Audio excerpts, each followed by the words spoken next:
Hello, viewers. Welcome back to my channel. Today, I bring you this opportunity from the University of Galway in Ireland. And this university is the highest ranking university in Ireland and uh, among the top 1% in the world, ranking 47th in the world in the latest Times Higher Education ranking of this year. And the opportunity I bring you here is of the Hardiman PhD scholarship application, and walk through with me as I show you how to seize this opportunity and all that is required. My name is Emmanuel Eze, and I'm happy you're here. I thank my returning viewers, especially for coming back and always checking out what I have. I hope that one of these days we get to celebrate your wins. And for my first time viewers, I welcome you to, and I ask you all to kindly click the subscribe button and the notification bell to receive a notification as soon as I upload my latest video. Now, this scholarship is for high flying students who have passion and drive for research and creativity. You're going to see the details on this webpage, and I'll drop the link in the description box below. There are areas of emphasis that this scholarship focuses on in funding PhD students. Research that enhances policy and society. You can click on these links when you come here and read more about these areas, key thematic areas of their research. Now, I'm interested in going to the eligibility information so that we can go through it together.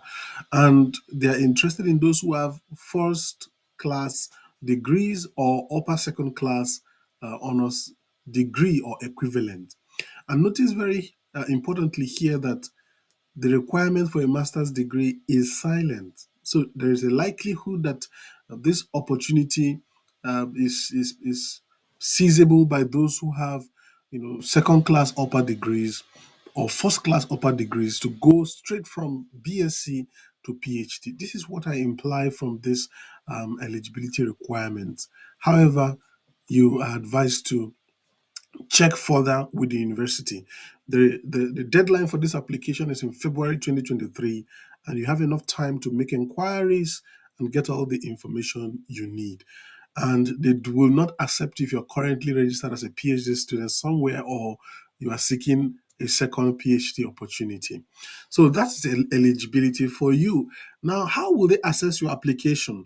They will assess your application based on the quality and the excellence of the applicant. So if you have an incomplete application, this will be automatically rejected. And those with disability are having some consideration here as they are earmarking some slots for candidates with disability. So when you submit your application, it will be assessed by professionals and those who have been appointed from different backgrounds to look at what you have presented and to rank and to score you based on the points. And there are four major points they're going to be scoring on: the personal research statement, your academic qualification, the referee's reports that will be submitted, and then your prior research experience. This goes to say that for prospective PhD students to embark on deliberate self-development, personal development in conducting research and demonstrating same by the use of publications or other means is very important and cannot be overemphasized. And following the ranking of assessors, shortlisting of candidates will be done, and shortlisted candidates will be interviewed. And they have a timeline they're working with, running from 1st of December up till early May 2023, when the outcome of the calls would be released. So, friends, it's important we get going. And how do you apply? The number one part, which is usually the most Herculean task in seeking some of this, you know, um, in seizing some of these opportunities, is to find a supervisor. So you ought to find a supervisor who is interested in your proposed research and who would fill a form, a supervisor's form that you will submit in this application. And the supervisor's form is here in this link. I'm going to show you how it looks like.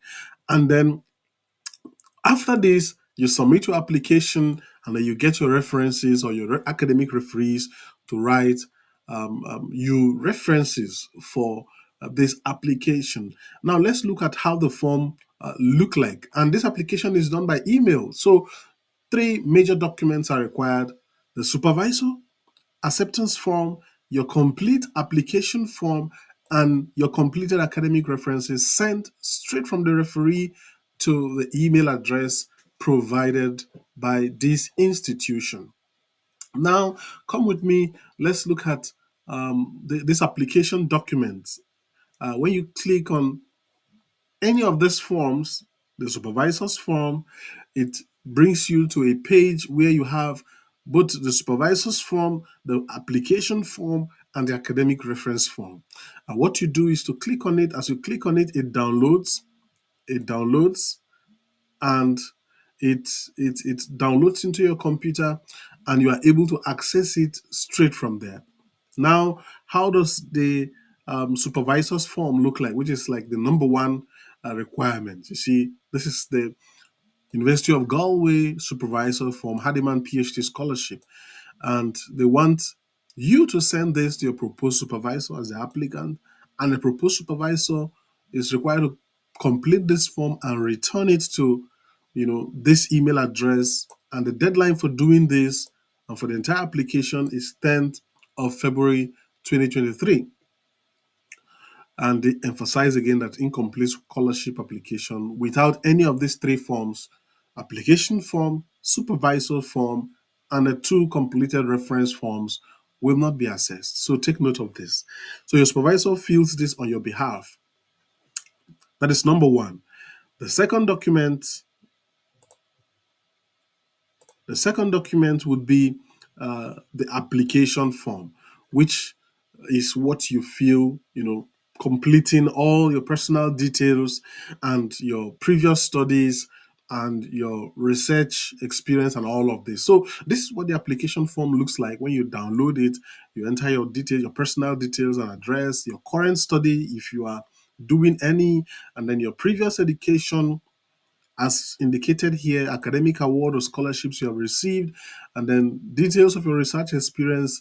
You pay close attention to, using action verbs in describing your research experience to show what you have done and the result of what you have done, and if possible, the impact of your previous research. Probably if you have had a publication, if you have had a conference paper presentation, the feedback you got, and if you have had a publication, what citations you have had, and what impact, what application has been made from your previous research experience, your lab experience, your soft experiences, your technical experiences as it pertains to your field. All this count, and crafting it properly will definitely place you on the edge, because this will be evaluated separately.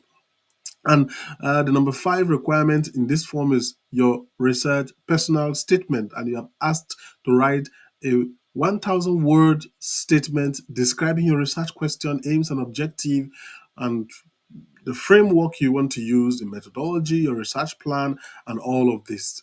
Everything is, the guideline is here. It's for you to speak to this guideline and provide all that they need, and if possible, more within the word limit, making it strong and properly edited for this purpose. So here, other relevant information: your CV should be inserted here, maximum of 2 pages, and then your proposed supervisor, you fill in all the form that relates to that, who you have contacted, and then the name and all of that. Remember, this supervisor has to submit that form to the email, very importantly, before the deadline. Academic references, you include their names, and then you ensure to mention if you have a disability, because they are trying to reserve some slot for this those with disability.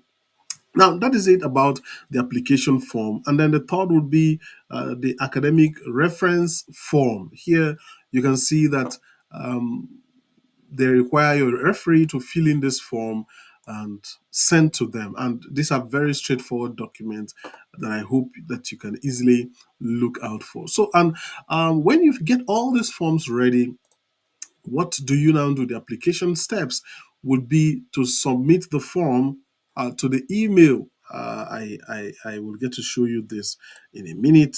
The application form describes this on the last part, how to submit your application form. You save the application form in PDF format with your full name included in the file name. They gave you a sample here. So my name is Emmanuel Eze. I will simply type Emmanuel Eze space hyphen application and send it to this email address before the closing date, and that will be all.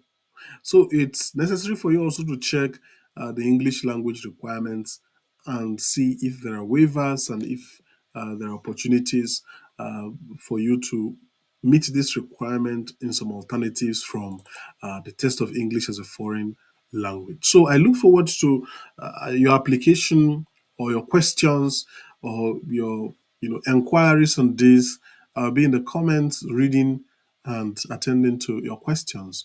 And that's all for this video. And go ahead, take the step, apply, and look forward to positive response. All the best.